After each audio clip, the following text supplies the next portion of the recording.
On the 10th of December 1962, three Greek scientists were in Stockholm to receive the most prestigious award that can be sought, the Nobel. James Watson, Francis Crick, and Maurice Wilkins had, in fact, deduced the three-dimensional structure of DNA, starting from the first X-ray photograph of its structure.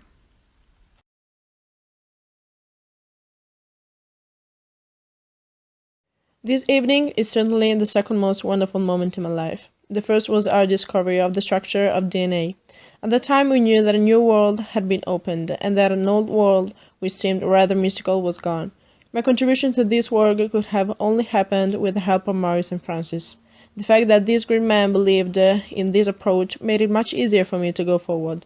The last thing I would like to say is that good science as a way of life is sometimes difficult. It's often hard to have confidence that you really know where the future lies.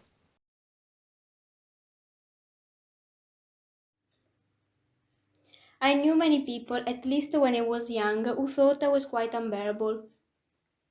Some others thought Mary's was very strange, and others, including myself, thought that James was difficult at times. I felt it is very important, especially for us who receive such a high honor, to remember that science doesn't stand by itself, but is the creation of very human people.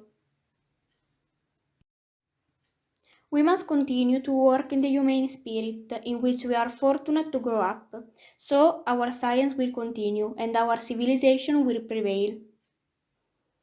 Thank you very much for this very deep honor, and we are very happy to be here in front of you after all the hard work we have done.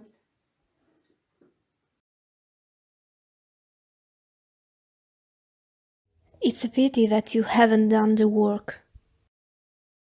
Few know, in fact, that in 1962, on the podium for the award of the Nobel Prize, a scientist whose contribution was fundamental was missing. It was the researcher Rosalind Franklin. Prematurely disappeared at the age of 37 from ovarian cancer, she conducted all the experiments that allowed the discovery, starting from the first X-ray photo of the DNA structure. The raid of the young student Raymond Gosling during the award ceremony with such a serious claim led to an age scandal that ended only after a legal process that saw all the three scientists at the dock on charges of plagiarism. How can you accuse us of such an immoral action? We worked hours and hours, day and night, so how can you have the courage to deny our effort?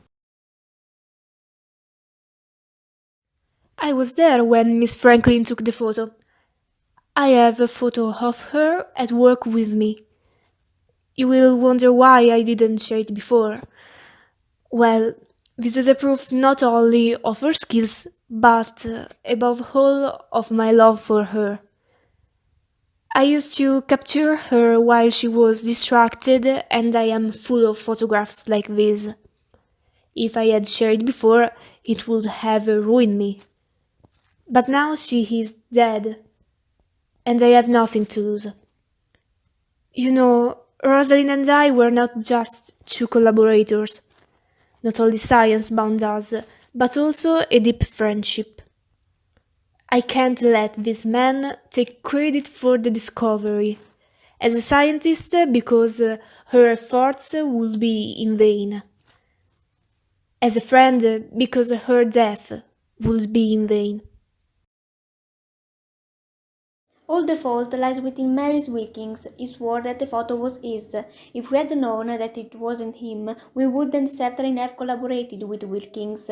You should question him, not two innocent men. The case was therefore closed in this way, even if we know what the truth is. To save their skin, the two scientists lied about the fact that they were not involved in the theft of photo 51, taking the whole blame on Maurice Wilkins, who, found guilty, would have stained the reputation since that day. Unfortunately, injustices are not always correctly punished, as merits are not always conferred on those who are just to be recognized. Despite this, we will not forget Rosalind Franklin.